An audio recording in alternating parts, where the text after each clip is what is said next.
composants UI, donc qui peuvent être soit directement dans votre application, soit dans une bibliothèque externe. Ça, c'est vraiment vous qui décidez. Et vous allez avoir votre storybook avec vos composants UI. Donc ici, j'ai pris l'hypothèse que vos composants étaient dans une bibliothèque externe, Components Library. Pour installer Storybook, vous allez dans votre projet et vous lancez une petite commande magique npx. Cette commande, elle va détecter automatiquement quelle est la techno que vous utilisez, donc dans mon cas React, et vous installez la bonne version de Storybook. Vous la laissez tourner, et une fois terminé, npm run Storybook, ça y est, votre Storybook est là. Il est encore vide, mais il est là. Alors, qu'est-ce qui s'est passé? D'abord, il m'a installé un nouveau dossier, .storybook, dans lequel vous allez trouver un fichier config.js. Donc, dans ce fichier, à l'aide de Webpack, vous allez pouvoir lui dire, eh bien, toutes mes stories, donc on va voir juste après ce que sont des stories, se trouvent dans le dossier .src et se terminent par .stories.js. Et là, il va vous les trouver tout seul. Donc, dans cet exemple-là, les stories sont juste à côté des composants, mais vous pouvez les mettre ailleurs dans votre projet, c'est vraiment vous qui décidez.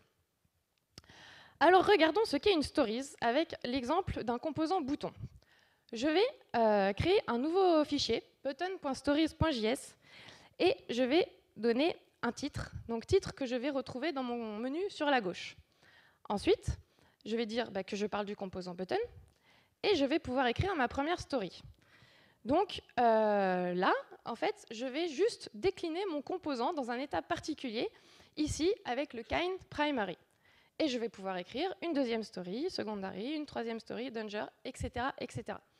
Et comme vous le voyez, je maîtrise parfaitement ce que je passe en paramètres à mon composant. Ça va me permettre d'atteindre facilement des edge cases.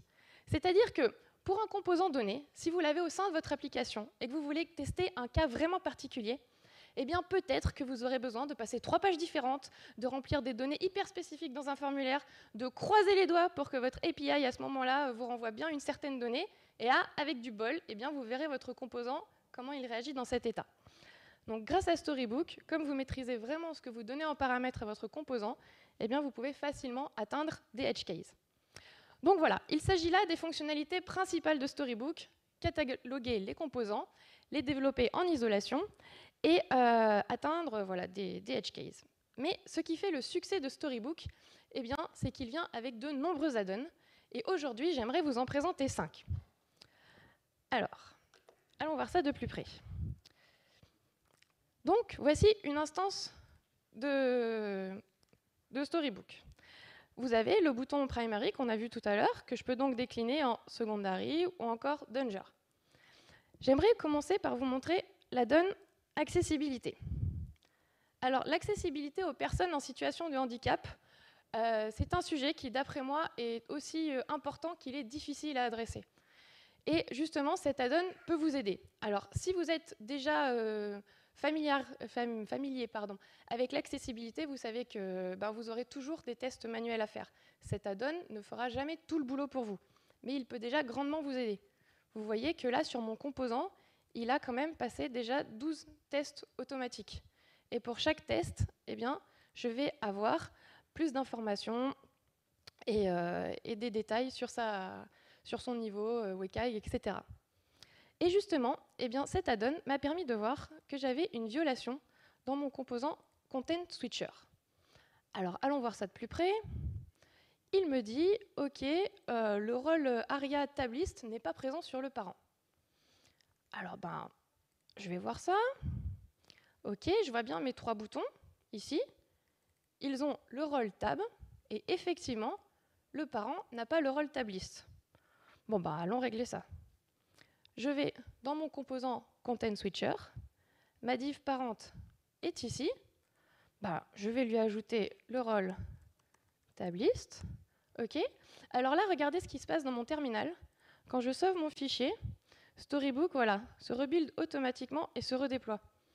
Et quand je reviens ici, vous voyez que le nombre de violations est repassé à 0. Et si j'inspecte de nouveau mon composant, eh bien, je vois que ma div parent a bien le rôle tablist. Donc vous voyez, c'est assez pratique. Un autre add-on que j'aimerais vous montrer, c'est l'add-on action. Cet add-on va vous permettre de moquer les callbacks que vous passez en paramètres à vos composants. Donc si je prends une checkbox, vous voyez, ma checkbox va prendre en paramètre une callback onChange. Au lieu de moquer manuellement cette callback, je vais pouvoir utiliser la fonction action.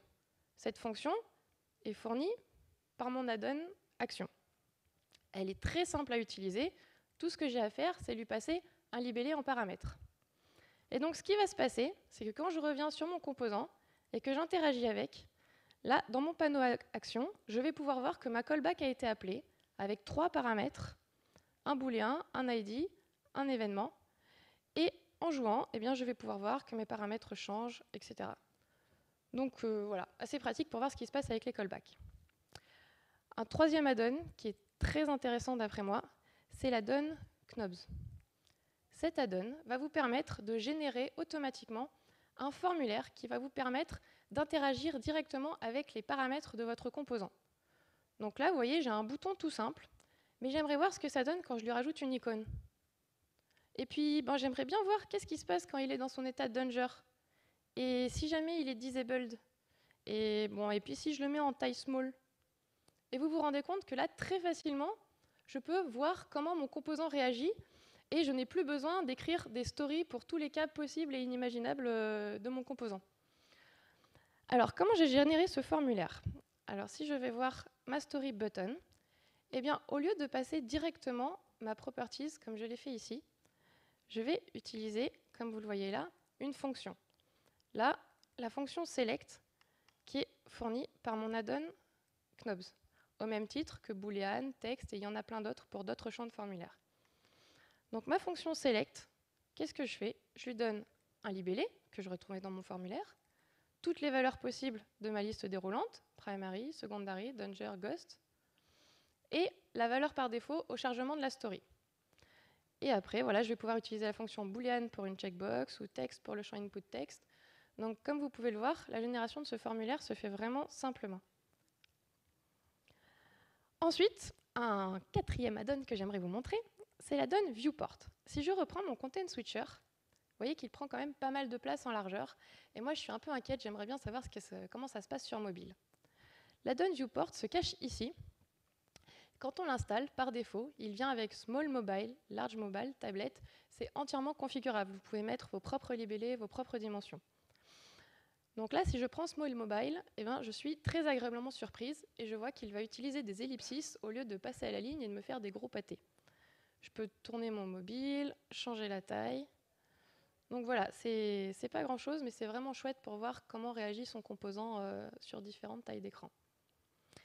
Et le dernier add-on que j'aimerais vous montrer, qui est donc le petit dernier, puisqu'il est sorti au mois de septembre, c'est l'add-on Docs.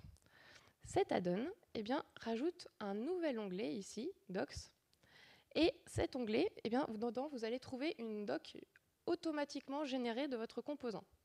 Alors je m'explique. Le titre, très simple, c'est le titre que vous avez donné à votre story, qui se trouve ici. La description, alors c'est là que ça devient intéressant, il va aller la récupérer tout seul dans votre composant. Donc si je retourne voir mon composant DatePicker, vous voyez, j'ai commenté mon code, je l'ai décrit. Comme il utilise docgen, je peux utiliser de la mise en forme. Vous voyez, là j'ai fait du gras, et je retrouve bien mon gras ici. Donc là, tout ça, si vous commentez déjà votre code, vous retrouvez tout naturellement une description ici. Ensuite, vous avez une démo de votre composant avec le code associé. Ça, c'est tout simplement la première story que vous avez déclarée. Et ensuite, là, c'est vraiment sympa, vous avez un tableau qui vous détaille tous les paramètres que prend votre composant en entrée. Et ça aussi, c'est automatiquement généré à partir des props de vos composants, vous voyez, qu'on peut voir ici. Donc si par exemple, je regarde Children, je vois qu'il est de type Node, qu'il n'est pas obligatoire, que sa description, c'est The Child Nodes. Je reviens dans mon storybook et je vois bien Children, qui est de type Node, il n'est pas obligatoire, et sa description est The Child Nodes. Donc, tout ça entièrement généré automatiquement. Et enfin, vous avez d'autres démos de votre composant dans d'autres situations possibles. Et là, c'est tout simplement les autres stories que vous avez déclarées. Donc voilà, quand vous installez votre add-on Docs, vous n'avez rien à faire, cette page est automatiquement générée. Et on peut même aller plus loin, on peut créer nous-mêmes nos propres pages de documentation qui ne sont pas liées à des composants. Vous voyez, là, j'ai fait une page avec un titre, un sous-titre, un lien, du texte, des images. Et bien, pour faire ça, j'ai fait du MDX. Donc là, j'ai créé un nouveau fichier, about.stories.mdx. Le MDX, en fait, c'est du Markdown dans lequel on peut faire du JSX. Donc, vous reconnaissez le Markdown ici avec des titres, des sous-titres, des liens, etc. Mais vous voyez, j'ai aussi pu mettre des composants, j'ai pu mettre du JavaScript, enfin du JSX, quoi. Et on peut aller beaucoup plus loin que là, ce que j'ai fait dans ma petite page. On peut développer ses propres composants, intégrer ses propres composants, et là, on peut vraiment commencer à faire des trucs super sympas. Donc malheureusement, 15 minutes, c'est super court. Je ne vais pas avoir le temps de vous en montrer plus. Mais sachez qu'il y a vraiment beaucoup plus à faire avec Storybook et j'espère vous avoir convaincu que c'était un très bon outil pour développer vos composants et surtout garder le contrôle et bien les maîtriser. Ben, merci beaucoup.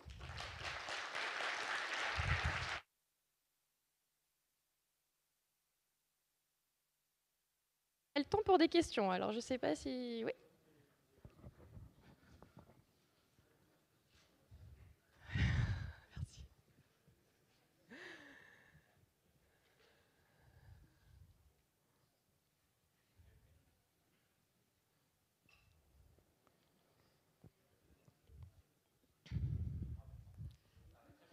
Merci.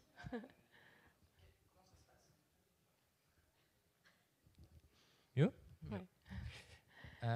Comment ça se passe si tu as des styles qui ne sont pas scopés à ton composant? Tu as en gros une librairie de styles un peu partagée à toute ton application. Est-ce que tu peux les importer dedans ou pas? Oui, alors c'est vrai que Storybook, quand tu vas dans la doc officielle, il conseille d'utiliser Style Components. Mais moi, dans le projet sur lequel je bosse, on ne l'utilise pas. On a des fichiers SAS globaux et ça se passe très bien en fait. Parce que comme Storybook, il est avec tes composants, si le style il est avec tes composants, le style se retrouve très bien. C'est vraiment, ça se fait naturellement en fait. D'autres questions? Non, c'est bon. Ah. Ouais, bonjour, merci pour la présentation. J'ai deux questions.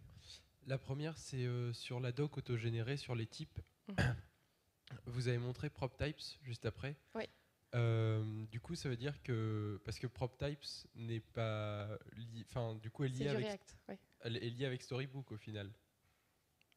Non. Enfin, je suis pas sûre de comprendre Enfin, la question. Storybook se sert de PropTypes pour générer les types dans la doc. Oui, et ça marche aussi avec TypeScript, si tu le fais en Ok. TypeScript. Mais... Et vous avez dit aussi que pour l'add-on Knobs, on sert de boolean text qui sont aussi un peu du type hinting. Du coup, est-ce que Docs se sert pas du tout de ça? Non, l'add-on Knobs et l'add-on Docs, ce sont deux add-ons complètement séparés qui vivent leur vie indépendamment. C'est juste par rapport à PropTypes. Et puis ma deuxième question, c'est au début, vous avez montré plusieurs stories du bouton avec Primary, Danger, Ghost, etc. Et après, vous avez montré qu'avec les knobs, en fait, on pouvait reproduire le même comportement, mais de manière plus variable parce qu'on avait juste une story. Du coup, est-ce qu'il y a une règle pour savoir est-ce qu'on va en faire plutôt une story ou un autre knobs? Moi, je dirais que ça dépend de l'usage qu'on a de notre storybook. Si c'est vraiment un usage interne pour les développeurs, pour savoir un peu ce qu'on a comme composant, peut-être qu'une story avec le knobs, ça va suffire. Par contre, si on commence à se servir de notre storybook comme une documentation externe qu'on va peut-être diffuser plus largement, avoir plusieurs stories pour vraiment montrer toutes les capacités de notre composant, je pense que là, ça peut vraiment avoir un intérêt. Ok, merci.